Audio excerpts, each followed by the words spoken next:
Hermanos, hoy día vamos a abarcar sobre ese tema de la expresión limitada, el cual lo hemos invitado también a Marquito, que es el que nos instruye en los 5 puntos que estamos tratando. Marquito, ¿nos puedes explicar qué es la expiación limitada? Mis amados hermanos, Dios les bendiga. Podemos apreciar, digamos, que la expiación limitada, vamos a hacer un poquito de recorderis, digamos, lo que hemos estado hablando anteriormente. Hablamos de la depravación total. En la depravación total dijimos que el hombre luego de la caída totalmente quedó inhabilitado, incapacitado de buscar las cosas espirituales, más aún acerca de la salvación. Ya dijimos de eso en el primer punto, que era la depravación total. En el segundo punto hablamos de la elección incondicional. Dijimos que aquí era el obrar de Dios, como un acto soberano de Él, escogiendo de todo el mundo caído. ¿Él qué es lo que hizo? Este es el mundo caído, cogió y eligió para muchos, en quienes iba a depositar su gracia para vida eterna. Eso es lo que hizo en el segundo punto de la elección incondicional. Ahora vamos a ver el tercer punto. El tercer punto es la expiación limitada. Se podría decir que es el corazón de estas doctrinas. Entonces debemos entender que la expiación limitada es quitar la culpa.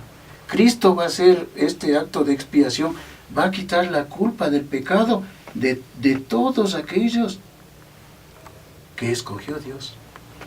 Es quitar la culpa, la expiación. Ese es, pastor. Amén. Marquito, pero Dios demanda de la justicia, exige un sacrificio. Él debe satisfacer su justicia, Marquito. Su ira de su ley, porque la paga del pecado es muerte, aún nos dice la palabra del Señor. Sí, así dice en Romanos 6:23, veamos. Vamos a ver qué nos dice en Romanos 6:23. La palabra de Dios dice, porque la paga del pecado es muerte, mas la dádiva de Dios es vida eterna en Cristo Jesús nuestro. Así es, amén. Aquí podríamos decir que lo que demanda el Señor, lo que está demandando, es una satisfacción de la ley de su justicia. ¿En qué sentido? Absolutamente nadie puede satisfacer la justicia y la ira de Dios. Ningún hombre, absolutamente nadie.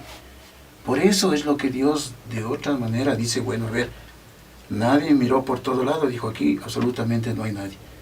Y aquí interviene el Señor Jesús.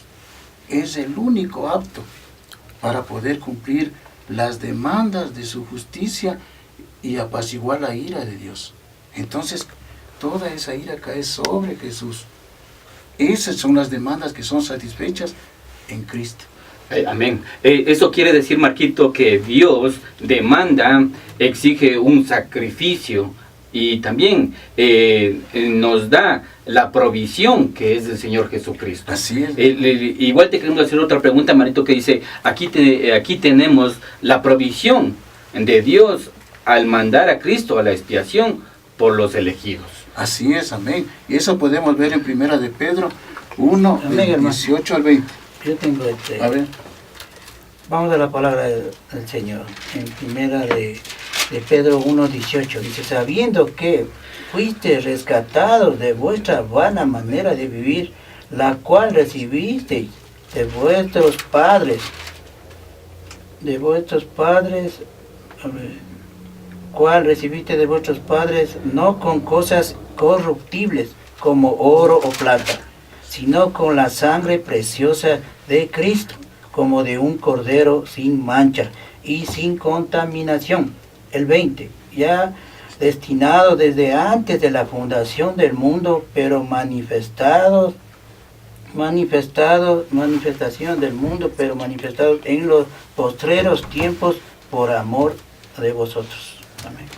Ahí podemos ver que está destinado desde antes de la fundación del mundo. ¿Por quién lo hace?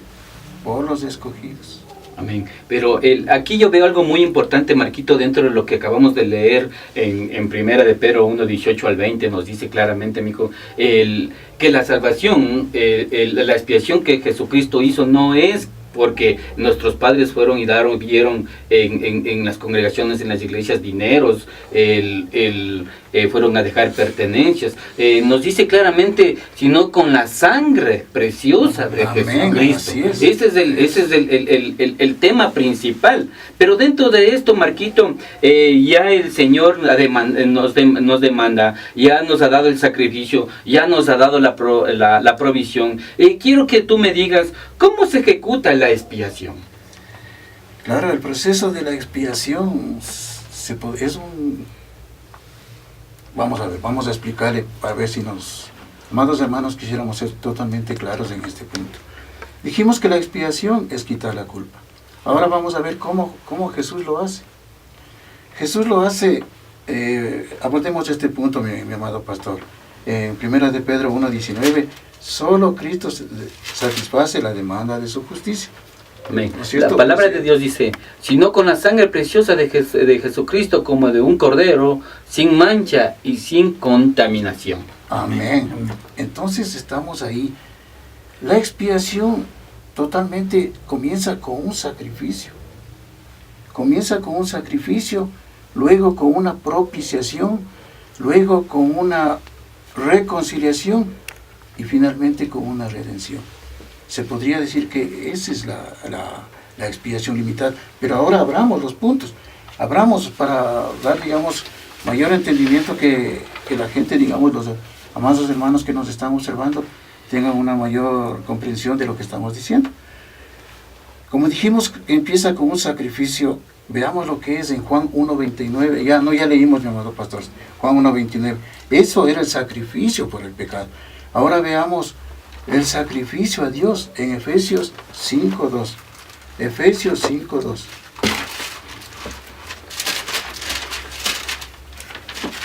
Efesios 5:2. Amén. La palabra de Dios dice, y andad en amor como también, Efesios 5:2 nos dice, Efesios 5:2. Y andad en amor como también Cristo nos amó y se entregó a sí mismo por nosotros, ofrenda y sacrificio a Dios en olor fragante. Ahí está. Sacrificio. Si nosotros quisiéramos un poquito, digamos, de enfocar un poquito más, digamos, tener un poco más de entendimiento, iríamos al Antiguo Testamento, en Levítico 1, del 1 al 4. Ahí podemos ver lo que se prefiguraba, digamos, lo que iba a ser el sacrificio. En Levítico 1, del 1 al 4. Amén. La palabra de Dios dice, llamó Jehová a Moisés y habló con él desde el tabernáculo de reunión, diciendo, habla a los hijos de Israel y diles, cuando alguno de entre vosotros ofrece ofrenda a Jehová de ganado, de vacuno o ovejuno, haréis vuestra ofrenda. Si su ofrenda fuere holocausto, vacuno, macho sin defecto, lo ofrecerá de su voluntad, lo ofrecerá a la puerta del tabernáculo de reunión delante de Jehová, y pondrá su mano sobre la cabeza del holocausto y será aceptado para expiación suya. Para expiación suya. Entonces aquí podemos ver lo que es la expiación. Se podría decir que en esa época era una transacción. Él tocaba el sacrificio. Se podría decir que había esa transacción del sacrificio con limpiar la culpa. Ya desde el Antiguo Testamento, digamos, ya había esa iniciación. Entonces ahí podemos ver lo que es el holocausto, podemos ver lo que es el sacrificio. Entonces vamos a un segundo punto, que es la propiciación. Propiciación quiere decir quitar la ira, apaciguar, satisfacer. Como dijimos, el Señor va a caer todo el peso de la ira, de su justicia, sobre Cristo, que es la propiciación, que es el sacrificio propicio. Y eso vamos a ver en Romanos 3:25. Amén. Veamos en Romanos 3:25 nos dice, a quien Dios puso como propiciación por medio de la fe en su sangre, para manifestar su justicia a causa de haber pasado por alto en su paciencia los pecados pasados. Amén. Está clarito cómo se ejecuta, cómo es la expiación. Veamos a primera de Juan 2:2. Veamos a primera de Juan 2:2. Amén. La palabra de Dios dice, y Él es la propiciación por nuestros pecados, y no solamente por los nuestros, sino también por los de todo el mundo. Amén. Más adelantito, en primera de Juan 4:10. Primera de Juan 4:10. La palabra de Dios nos dice, en esto consiste el amor, no en que nosotros hayamos amado a Dios, sino en que Él nos amó a nosotros y envió a su Hijo en propiciación por nuestros pecados. Amén. Me gustaría, amados hermanos, hacer énfasis en un versículo, es en Lucas 18:13. Lucas 18:13, esa es la posición que toda persona debería tener y debería asumir ante el Señor. Amén. Lucas 18:13 te dice, mas el publicano, estando lejos, no quería ni aún alzar los ojos al cielo, sino que se golpeaba el pecho diciendo, Dios, sé propicio a mí, pecador. Amén. Entonces, esa es la posición de que debemos tener, amados hermanos. Pedirle al Señor. Y aquí dice que ni siquiera Él lo podía alzar la mirada. Y rogaba y suplicaba y decía, Señor, sé propicio a mí. Sé propicio a mí. En otras palabras, quita esa ira de mí. Vamos a ver otro punto, mis amados hermanos. Lo que es la reconciliación. Cómo Dios reconcilia. Cómo Dios reconcilia a todos aquellos que Él eligió. Veamos en Romanos 3:23. Aquí pues vamos a ver cómo el hombre estaba alejado. Amén. Vamos a ver para, digamos, poder entender este puntito. ¿Cómo el hombre estaba alejado de Aquí Dios? le leo. A ver, Romanos 3:23. Dice la palabra del Señor, por cuanto todos pecaron y están destituidos de la gloria de Dios. Amén. Vámonos a Éxodo 19, 20 y 21. Ahí vamos a tener Éxodo 20. Éxodo 19, 20 al 21. Amén. La palabra de Dios dice, y descendió Jehová sobre el monte de Sinaí, sobre la cumbre del monte, y llamó Jehová a Moisés a la cumbre del monte, y Moisés subió, y Jehová dijo a Moisés, desciende, ordena al pueblo que no traspase los límites para ver a Jehová, porque caerá multitud de ellos. Le dice a Moisés que descienda porque caerá multitud de ellos. El hombre totalmente lo que debemos entender, que el hombre está alejado de Dios. ¿Qué es lo que nos aleja de Dios? Es el pecado. Cuando estaba en el paraíso, ¿qué es lo que hizo Dios? Le cogió a Adán y a Eva y les echó del paraíso. Totalmente el hombre está alejado de Dios. Pero bueno, veamos cómo nos reconcilia. Ya vimos lo que es ser alejado de Dios. Veamos lo que es la reconciliación. Segunda de Corintios 5, 18, 19. Segunda de Corintios 5, 18, 19. Amén. La palabra de Dios dice, y todo esto proviene de Dios, quien nos reconcilió consigo mismo por Cristo, y nos dio el ministerio de la reconciliación, que Dios estaba en Cristo, reconciliando consigo al mundo, no tomándoles en cuenta a los hombres de sus pecados, y nos encargó a nosotros la palabra de reconciliación. Y una vez que estamos reconciliados, que ya tenemos acceso a nuestro Dios, ¿qué es lo que pasa? Veamos en Hebreos 4:16. Yo le leo, hermano. A ver, mi Dice hermano. la palabra del Señor en Hebreos 4:16. Dice, acerquémonos pues confiadamente al trono de la gracia, Amén. para alcanzar misericordia y hallar gracia para el oportuno socorro. Y vamos un poquito más adelante, en Hebreos 10, del 19 al 22, mi amado pastor. Amén. Vamos a leer la palabra de Dios, lo que dice. Así que, hermanos, teniendo libertad para entrar en el lugar santísimo por la sangre de Jesucristo, por el camino nuevo y vivo que Él nos abrió a través del velo. Eso es de su carne, y teniendo un gran sacerdote sobre la casa de Dios, Acerquémonos con corazones sinceros, en plena certidumbre de fe, purificándonos los corazones de mala conciencia y lavándonos los cuerpos con agua pura. Aquí vemos claramente cómo Dios luego de que nos reconcilia, ya tenemos libre acceso para entrar al trono de la gracia. Los versículos son totalmente claros,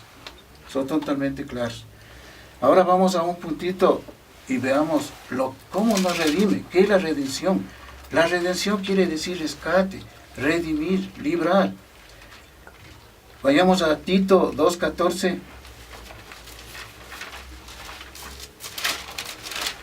Tito 2:14.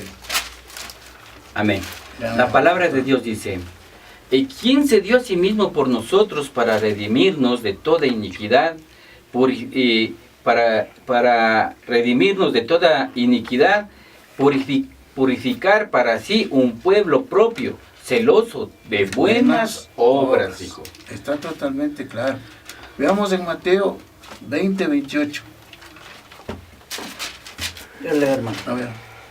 Mateo 28 dice la palabra del Señor: como el Hijo del Hombre no vino para ser servido, sino para servir y para dar su vida en rescate por muchos. Ahí está. La vida de Jesús dio en rescate por muchos. Vamos a ver lo que es ser libertados del pecado en Romanos 6:18. Romanos 6:18. Vamos a ver qué nos dice Romanos 6:18. Amén. La palabra de Dios dice: y libertados del pecado, vinisteis a ser siervos de la justicia, dice la palabra del Señor. Así es. O sea, ¿qué quiere decir este versículo? Que lo que antes servíamos al pecado, ahora hemos sido rescatados, liberados, redimidos para servir en justicia a nuestro buen Dios. Ese es el proceso, cómo se ejecuta la expiación. Hemos visto un sacrificio, hemos visto una propiciación, hemos visto cómo Dios nos reconcilia y hemos visto cómo nos redime a través de Jesucristo. Él absolutamente lo hace todo. Él paga, en otras palabras, Él paga el rescate y nos libera de la condenación y la esclavitud del pecado. Amén. Marquito, dentro de esta situación que acabamos de hablar, nosotros entendemos que Jesús murió por todo el mundo. Entonces, al final, todo el mundo será salvo. Claro, hay mucha gente, mira, mis amados hermanos, en eso quisiéramos ser bastante claros. Hay mucha gente que dice que la salvación es para todo el mundo. Y es más, aquí hay versículos que dicen eso, vienen en el término mundo. Pero eso debemos de entender nosotros, que si Jesucristo hubiera muerto por todo el mundo, entonces ¿para qué estamos evangelizando? Si decimos que tenemos este lineamiento universal, decimos que tarde o temprano todo el mundo será salvo. Eso es lo que hay mucha gente, muchas iglesias que dicen que Cristo murió por todo el mundo. Ahora, una cosa que debemos entender es que en el tiempo de Cristo había un cierto antagonismo entre las iglesias de esa época. ¿Qué es lo que se sabía? El pueblo judío decía, bueno, la salvación, las promesas, la palabra de Dios es solamente para el pueblo judío. Ellos decían de esa manera, solamente es para el pueblo judío. Ellos se creyeron con ese tremendo derecho que era solamente para ellos. Pero, ¿qué es lo que sucede posteriormente? Cuando el Evangelio comienza a ser predicado, se abre una puerta a la fe y se abre para todo el mundo. Ahí sí, se abre para todo el mundo, para todas las naciones, se abre el Evangelio para todo el mundo. Ahí cabe el término, para todo el mundo. Y eso se debe entender claramente. Claro que hay lineamientos. Pongamos el arminiano, ¿qué dice? Dice, Cristo murió. Ellos aceptan que Cristo murió por el pecado. Pero ellos dicen, bueno, Cristo murió por el pecado, pero una cosa que debemos decir, la muerte de Cristo es absolutamente para todos, pero no es eficaz. Eso dice el arminiano. Pero no es eficaz. Se vuelve eficaz cuando Él responde y dice, bueno, yo te acepto en mi corazón. Ahí se vuelve eficaz para el arminiano. Pero la Biblia no dice eso. absolutamente están en contra de lo que es la Biblia. Si no solamente veamos un versículo, porque hay muchos que les podría citar para, digamos, clarificar esto. Mi amado pastor, 2 de Tesalonicenses 2:13. Segunda de Tesalonicenses 2:13, porque íbamos a otro versículo. La palabra de Dios dice: pero nosotros debemos dar siempre gracias a Dios respecto a vosotros, hermanos, amados por el Señor, de que Dios os haya escogido desde el principio para salvación mediante la santificación por el Espíritu y la fe en la verdad. El Marquito, dentro de esta situación sí queríamos que centrarnos bien, porque realmente hay muchas congregaciones, hay muchas iglesias, y esto también nos enlaza también a los hermanos, a los amigos católicos. Todo el mundo piensa que es salvo. Porque va a la iglesia, porque asiste a los templos, todo el mundo ya piensa que realmente ya ha llegado la salvación a todas esas personas. Pero en la palabra de Dios, mijo, nosotros vemos en varios versículos, que nos habla el término mundo. Sí. Esta palabra muy importante, mundo. Sí. Y porque la palabra de Dios dice, de tal manera amó Dios al mundo, dice, bueno, todo el mundo ya nosotros somos salvos. Y como tú acabas de decir, Marquito, si la palabra nos dice así, ¿para qué nosotros estamos evangelizando? Claro, si nosotros ya estamos creyendo de que todos somos salvos. En vano estaríamos hablando de los dos puntos anteriores claro. que hemos compartido contigo, amado hermano. Mira, te vamos a dejar con este tema. No te olvides de visitar los muros de la iglesia Bautista Sardín. Este tema todavía nos falta, por falta de tiempo, hemos quedado a la mitad de la expiación limitada. Dios te bendiga, mi amado hermano, que la gracia de Jesucristo esté sobre tu rostro, que siempre anheles la presencia del Señor. Nos despedimos con el amor que siempre nos caracteriza a nosotros los hermanos cristianos. Dios te bendiga mucho. Danos un like si te interesa seguir aprendiendo más de la palabra de Dios. Por el tiempo te dejamos. Dios te bendiga mucho. Un abrazo y que el Señor esté contigo. Amén.